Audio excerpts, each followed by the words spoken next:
మళ్ళీ ఈ మధ్య వేరే డైరెక్టర్ వచ్చి మీరు నా సినిమాలో యాక్ట్ చేయాలని పట్టుబట్టారు. డొక్కా సీతమ్మ బయోపిక్. అవును, డొక్క సిద్ధం బయోపిక్. మురళీమోహన్ గారు వాళ్ళు ఒకటి చేస్తున్నారు, తనికెళ్ళ బర్నీ గారు వాళ్ళు కూడా ఒకటి చేస్తున్నారంట. ఇంకో వాళ్ళు వచ్చి అడిగారు నన్ను నన్ను చేయమని. ఆ క్యారెక్టర్ అబ్బో, డొక్కా సీతమ్మ గారి హస్బెండ్ క్యారెక్టర్, జోగన్న క్యారెక్టర్. అది చేశాను, పూర్తయిపోయింది సినిమా. లీడ్ రోల్ చేశాను. అబ్బో, నటుడు నటుడు కూడా మధ్యలో చేశాను, అది చేశాను. నటుడు, దర్శకుడు, నిర్మాత, ఎలాగ రచయిత మీరే కదా, మీ కథలు మీరే రాసుకున్నారు కాబట్టి. అట్లాగా ఇప్పుడు ఇంకో సినిమా చేయబోతున్నాను, నటుడుగానా నటుడుగానే.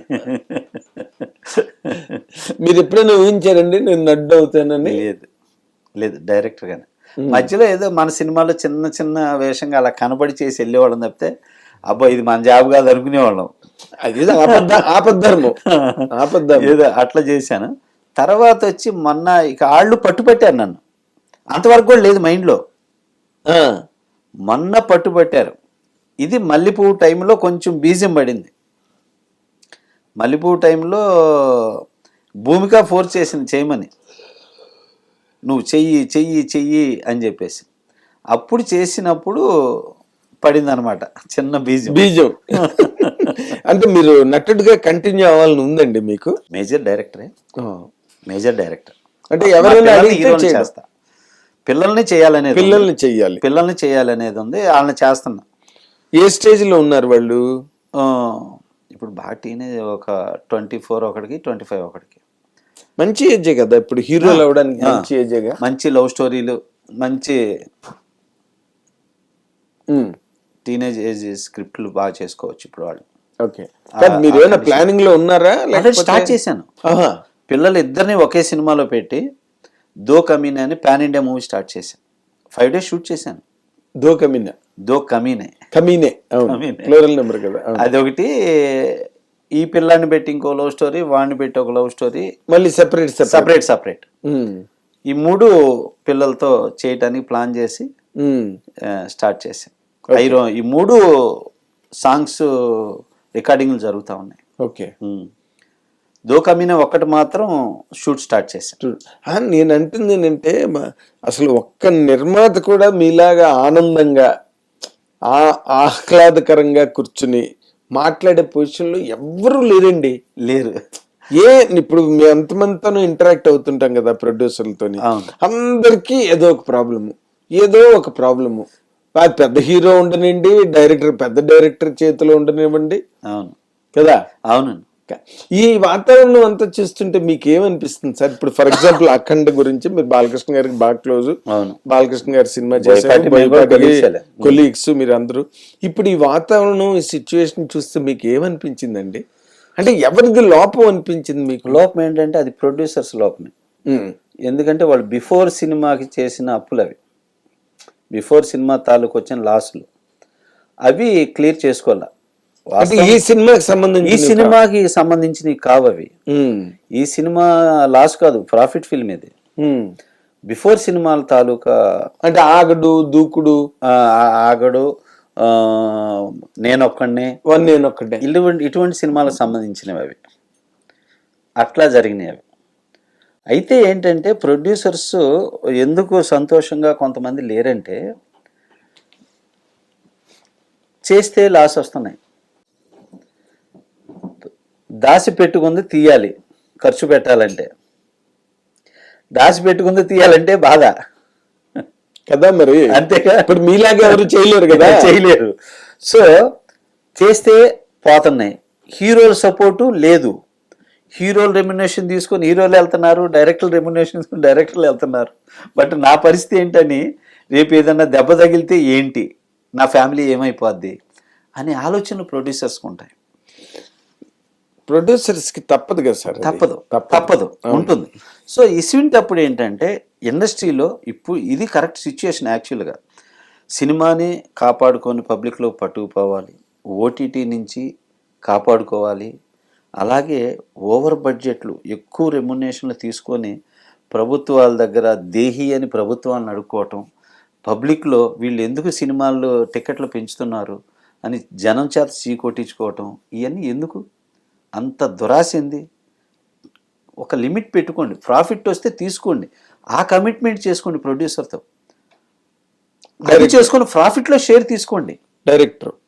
డైరెక్టర్ అయినా హీరో అయినా సగం రెమ్యునరేషన్ తీసుకోండి, సగం ప్రాఫిట్ షేర్లో పెట్టుకోండి. కరెక్ట్.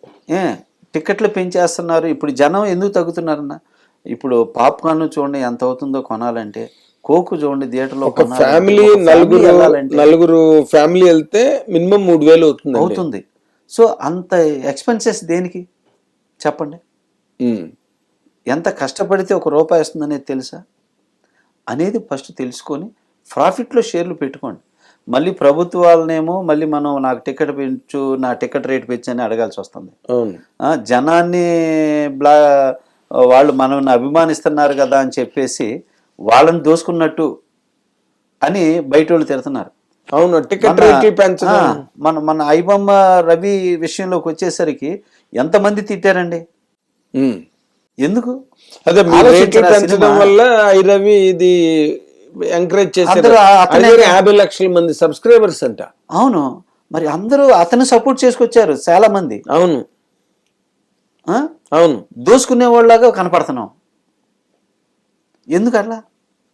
ఆలోచించరా? సినిమా నీ డబ్బు నువ్వు సంపాదించుకొని నీ డబ్బు నువ్వు లాక్కొని పోవటమేనా? సినిమా ఇండస్ట్రీ గురించి ఆలోచించాలి పెద్దలు. ఆలోచించి ఇటువంటి సిచ్యుయేషన్లో అందరూ ఏకమై ఇవి కరెక్ట్ చేయాలి, మనం ఈ మిస్టేక్స్ కరెక్ట్ చేయాలి, ఇలా చేసుకోవాలని ఒక క్లారిటీ పెద్దల్లో కూడా రావాలి. ఇవన్నీ కరెక్ట్ చేయాలి. వాళ్ళు పెద్దల్లో వస్తేనే ఇవన్నీ కరెక్ట్ అవుతాయి. ఇప్పుడు మీరు నేను మాట్లాడితే అవో మనం మాట్లాడటం వల్ల ఎవరో ఒక చెవుకి రీచ్ అయినా చాలు.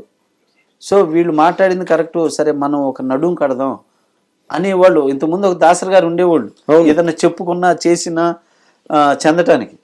ఆయన చిరంజీవి గారు తప్ప ఎవరు లేరు పట్టించుకునేవాళ్ళు. చిరంజీవి తప్పితే మరి ఎవరు లేరు పట్టించుకొని చేసేవాళ్ళు. ఆయన పట్టించుకోకపోతే ఆయన మీద రాళ్ళేస్తుండే. ఎలా? అన్నిట్లోకి దూరలేరు కదా ఆయన. దూరలేరుగా, ప్రతి చేసుకొని వస్తే నేను ఉంటాను అంటున్నారు పాప ఆయన. అవును, ప్రతి లండజోరి వ్యవహారంలోకి అంత పెద్ద వ్యక్తి దూరలేరు. కానీ ఏంటంటే ఆయన చూడాల్సిన స్టేజ్లు గీజులు అన్నీ చూసేశారు. కానీ ఏంటంటే ఇప్పుడు సినిమా ఇండస్ట్రీని పట్టించుకొని కరెక్ట్ చేయాల్సిన బాధ్యత అయితే మాత్రం ఉంది. అవును, కరెక్ట్ చేయాల్సిన బాధ్యత ఉంది. ఆయన ఒక్కడికనే కాదు నేను అనేది, టాప్ స్టార్స్ అందరూ, ఈవెన్ చిరంజీవి గారు, బాలకృష్ణ గారు, వెంకటేష్ గారు, నాగార్జున గారు, పవన్ కళ్యాణ్ గారు, వీళ్ళందరికీ బాధ్యత ఉందండి ఇప్పుడు. అవును, వీళ్ళందరికీ ఉంది. అవును సార్. ఎందుకంటే సినిమా 100 మంది తీస్తే 90 మంది లాస్ అయిపోతుంటే కరెక్ట్ చేయాల్సిన బాధ్యత లేదండి. ప్రొడ్యూసర్ కౌన్సిల్ ఏం చేస్తుందో అర్థం కాదు. చెప్పించుకుంటారు వీళ్ళు. కాదు, ఎవరి మట్టుకాళ్ళు డబ్బులు ఉన్నాయి కదా అని సినిమాలు తీసేసి పోతే కౌన్సిల్ ఛాంబర్ ఏం చేస్తాయండి అంటే మినిమం కొన్ని ఉన్నాయండి చేయాల్సినవి. ఛాంబర్ లో ఏమున్నాయంటే ఇప్పుడు క్యూబులు, యూఎఫ్ఓలు ఉన్నాయి. ఇవి ఒక ప్రొడ్యూసర్ కి రిలీజ్ కి వచ్చేసరికి ఒక ప్రొడ్యూసర్ కి 100 థియేటర్ రిలీజ్ చేయాలంటే 14 లక్షలు అవుతుంది. ఈ క్యూబులు అవి క్యూబులు కానీ, యూఎఫ్ఓలు కానీ, పిఎక్స్డీలు కానీ, ఇవన్నీ వీటన్నిటిలో. అదే 100కి 14 అంటే 200కి ఎంత అవుతుందండి? 28 లక్షలు. 300కి ఎంత అవుతుందండి? ఎంత బడ్డని చూడండి. అలా పెరిగిపోతూనే ఉంటుంది. పెరిగిపోతున్నాయి. హిట్ టీవీ యాప్, ఇందులో short news, live news, entertainment shows, movies, digital magazines తో పాటు మీ జిల్లా వార్తలను కూడా ఫ్రీగా చూడొచ్చు. ఇంకెందుకు ఆలస్యం, వెంటనే హిట్ టీవీ యాప్ ని డౌన్లోడ్ చేసుకుని ఫ్రీగా ఎంటర్టైన్మెంట్ పొందండి. Hit TV app. Hit TV app. Please download hit TV app. Hit TV app ని ఫ్రీగా డౌన్లోడ్ చేసుకుని ఎంజాయ్ చేయండి. మీకు నచ్చిన ఎంటర్టైన్మెంట్ కోసం హిట్ టీవీ యాప్ ని ఫ్రీగా డౌన్లోడ్ చేసుకుని ఎంజాయ్ చేయండి. హిట్ టీవీ యాప్ ని డౌన్లోడ్ చేసుకుని ఆస్వాదించండి, ఆశీర్వదించండి. ఇంతమంది సెలబ్రిటీలు హిట్ టీవీ యాప్ ని డౌన్లోడ్ చేసుకోండి అని చెప్తున్నారంటే ఎంత మంచి యాప్ ఆలోచించండి. అమెరికా అమెరికా అమెరికా అమెరికాలో చదవాలనుకునే వాళ్ళకి విశ్వసనీయమైన పేరు మన శౌర్య కన్సల్టెన్సీ. UK లో 1 year masters. UK లో 1 year masters. 2 years work permit up to 5 years visa. Contact Saurya Consultancy. Contact 89851 89851.